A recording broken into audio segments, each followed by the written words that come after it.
Okay, അതെ അതെ തീർച്ചയായിട്ടും ചാക്കോച്ചന്റെ വേറിട്ടൊരു കഥാപാത്രം, സ്ട്രോങ് ആയിട്ടുള്ള തന്നെ കഥാപാത്രം തന്നെയായിരുന്നു. ഇങ്ങനെയൊക്കെ ചാക്കോച്ചന് ചെയ്യാം. ഇങ്ങനെ ചാക്കോച്ച് നമ്മൾ പണ്ട് തൊട്ടേ ഉള്ള ആ ചോക്ലേറ്റ് ചിരിക്കാൻ പോലും ഒരു ചിരി ഇല്ല. അത് പ്രത്യേകം പറയേണ്ടതെന്ന് പറഞ്ഞാൽ അതിന്റെ ബാക്ക്ഗ്രൗണ്ട് സ്കോറാണ്. ജെയ്ക്സ് ബിജോയുടെ ബാക്ക്ഗ്രൗണ്ട് സ്കോർ തന്നെയാണ് ചാക്കോച്ചിനെ മുന്നോട്ട് കൊണ്ടുപോയിരിക്കുന്നത്. ജിത്തു സൂപ്പർ ഡയറക്ഷൻ, ഷായിയുടെ സ്ക്രിപ്റ്റ് അടിപൊളി, പടം കുഞ്ചാക്കോ എക്സലന്റ് ആയിരിക്കും. ഇതുപോലെ കുഞ്ചാക്കോ അഭിനയിച്ച പടം ഞാൻ കണ്ടു. അതിനപ്പുറം പോയി അഞ്ചാം പാതിര ഇതിന്റെ ക്ലൈമാക്സ് അടിപൊളിയാണ്. അതുപോലെ ഇതിൽ മെസ്സേജ് ഉണ്ട് പടത്തിൽ. ഉഗ്രം പടം, ട്വിസ്റ്റേ ഉള്ളൂ പടത്തിൽ. രണ്ടോട്ടം കൂടി കാണും. ക്ലാസ് അത് അതിഗംഭീര ബാക്ക്ഗ്രൗണ്ട് സ്കോർ തന്നെ, നമ്മളെ പിടിച്ചിരുത്തി കളയുന്ന തന്നെ ബാക്ക്ഗ്രൗണ്ട് സ്കോർ. പിന്നെ സ്റ്റോറി ലൈനപ്പ് ആണെങ്കിൽ പോലും അതേപോലെ തന്നെ. മേക്കിംഗ് ഒന്നും പറയാനില്ല. സിനിമാറ്റോഗ്രഫി ആണെങ്കിലും സൂപ്പറായിരുന്നു. പിന്നെ എടുത്തിരിക്കുന്നത് എല്ലാം പക്കയായിട്ട് ചെയ്തിട്ടുണ്ട്. ഡെബ്യൂ ഡയറക്ടർ എനിക്ക് പുള്ളിയെ വ്യക്തിപരമായിട്ട് അറിയത്തില്ലെങ്കിൽ പോലും പുള്ളിയുടെ അനിയനെ എനിക്കറിയാം.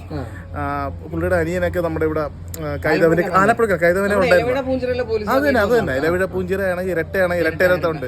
പുള്ളിയെ നന്നായിട്ട് പുള്ളിയുടെ 20 വർഷത്തെ ഒരു ഡ്രീം പ്രോജക്റ്റ് ആണ് ഈ സിനിമ. ഇതിലും സൂപ്പറായിട്ട് ചെയ്തിട്ടുണ്ട്. ഒരു രക്ഷയില്ല. അത് വിജയിച്ചിരിക്കുന്നു നമുക്ക് പറയാം.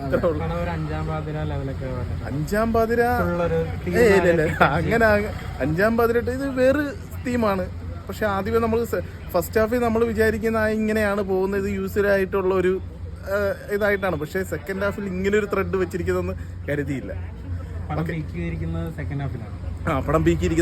സെക്കൻഡ് ഹാഫിലാണ് നമുക്ക് ആ ഒരു ഇത് മനസ്സിലാകുന്നത്. നമ്മൾ ഫസ്റ്റ് ഹാഫ് കാണുമ്പോൾ നമ്മൾ യൂഷ്വലി കാണുന്ന ഒരു സ്റ്റോറി, അതായത് ഇങ്ങനെ അതാണെന്ന് വിചാരിക്കും. പക്ഷെ ഞാൻ പറഞ്ഞു കഴിഞ്ഞാൽ അത് ശരിയാവത്തില്ല. അതുകൊണ്ടാണ് സെക്കൻഡ് ഹാഫ് കൊണ്ട് അതിനെ കവച്ച് വെച്ചത്. ഞാൻ ചാക്കോച്ചൻ്റെ നല്ല സുഹൃത്താണെന്ന് എനിക്കറിയാം. ചാക്കോച്ചൻ്റെ പല സ്ഥലങ്ങളിലും താങ്കളെ കണ്ടിട്ടുണ്ട്. സിനിമ കണ്ട് എങ്ങനെ തോന്നി? സൂപ്പറായിട്ടുണ്ട്. സൂപ്പർ എന്ന് പറഞ്ഞാൽ എക്സ്ട്രാ ഓർഡിനറി. അതെന്താണ്? കാരണം ചാക്കോച്ചൻ ഒരു വേറിട്ട കഥാപാത്രം അല്ലെ, ഇങ്ങനെ ഒരു രീതിയിൽ അദ്ദേഹത്തിന് ചെയ്യാൻ സാധിക്കും തെളിയിച്ചു അല്ലേ? ആ ഒരു കേസിൽ അദ്ദേഹത്തിന് എന്തുകൊണ്ട് ഇങ്ങനത്തെ റോൾ മുമ്പ് കിട്ടിയിട്ടില്ലെന്ന് തോന്നി? അത് അവസരങ്ങൾ വരുമ്പോൾ സ്വീകരിക്കാന്നുള്ളതാണല്ലോ. അപ്പൊ അവസരങ്ങൾ വന്നു, അത് പുള്ളി നല്ലപോലെ യൂട്ടിലൈസ് ചെയ്തു. Fantastic movie. എന്താണ് ഏറ്റവും ഇഷ്ടപ്പെട്ടത്? ഒരു മെസ്സേജ് ഉണ്ട് ഇപ്പോഴത്തെ യങ്സ്റ്റേഴ്സ്, അതാണ് ഏറ്റവും വലിയൊരു കാര്യം. അപ്പൊ അത് അടിപൊളിയാണ്, കാണണം, എല്ലാരും കാണണം. ഫാമിലി കണ്ട പടം, പ്രിയാമണി എല്ലാ ഫാമിലി കണ്ട പടം. ഓരോ സീക്വൻസും അടിപൊളിയുണ്ട്, നല്ല കണക്ടിങ് അടിപൊളി. ജഗദീഷൊക്കെ അടിപൊളിയായിരിക്കും. കുഞ്ചാക്കോ ഒരു രക്ഷയില്ല കേട്ടോ.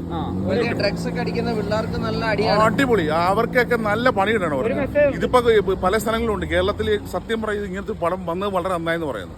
ഒരുപാട് ഫാൻസ് മനസ്സിലാക്കണം സിനിമയെ കുറിച്ച്. ഭാവി നശിപ്പിക്കുന്നത് ഒരുപാട് വിഷയങ്ങളുണ്ട്. അടിപൊളി പടം.